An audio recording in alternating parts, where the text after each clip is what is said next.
Well, Gloria, first let me say that that you're not alone.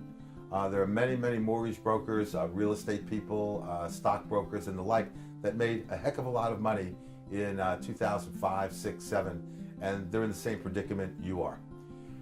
We're taught that income taxes are not dischargeable in bankruptcy. Nothing can be further from the truth. I'm going to get a little bit technical here because I want you to understand this. So I'm going to do it a little slow for you so you understand the 3 rules that apply to income taxes and bankruptcy. First, and the most generic rule, 3 years from the due date of the return, including extensions, income taxes are dischargeable in bankruptcy. That's the most generic and the most widely used rule. There's a 2-year rule.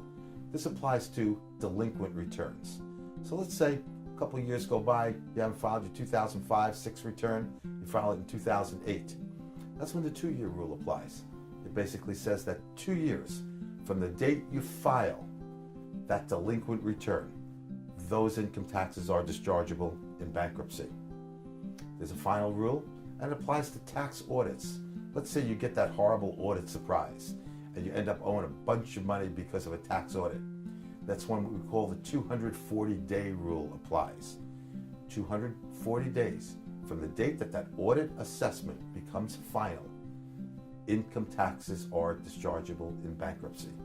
So, very quickly, to summarize, 3-year rule, 3 years from the due date of the return, including extensions, income taxes are dischargeable in bankruptcy.